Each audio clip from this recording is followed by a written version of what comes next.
Deuteronomy Chapter 8.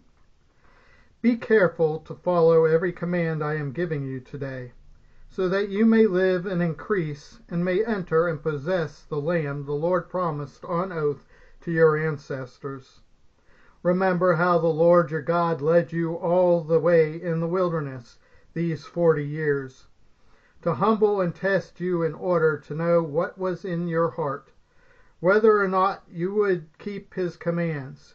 He humbled you, causing you to hunger, and then feeding you with manna, which neither you nor your ancestors had known, to teach you that man does not live on bread alone, but on every word that comes from the mouth of the Lord.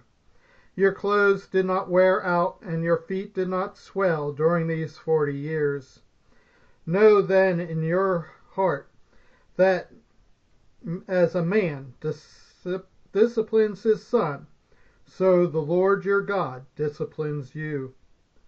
Observe the commands of the Lord your God, walking in obedience to him, and revering him, for the Lord your God is bringing you into a good land, a land with brooks, streams, and deep springs gushing out into the valleys and hills, a land with wheat and barley, vines and fig trees, pomegranates, olive oil, and honey, a land where bread will not be scarce, and you will lack nothing, a land where the rocks are iron, and you can dig copper out of the hills.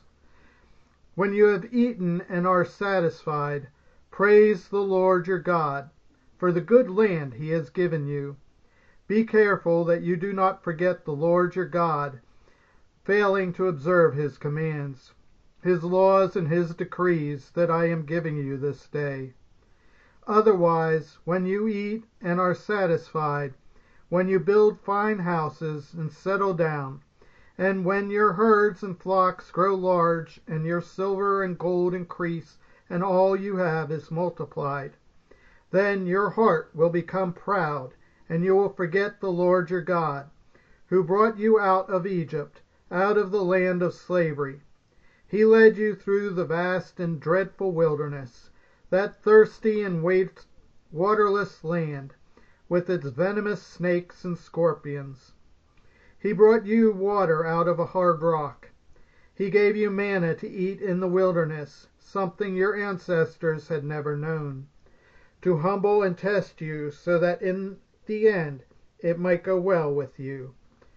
You may say to yourself, my power and the strength of my hands have produced this wealth for me. But remember the Lord your God, for it is he who gives you the ability to produce wealth, and so confirms his covenant, which he swore to your ancestors as it is today. If you ever forget the Lord your God and follow other gods, and worship and bow down to them, I testify against you today that you will surely be destroyed, like the nations the Lord destroyed before you. So you will be destroyed for not obeying the Lord your God.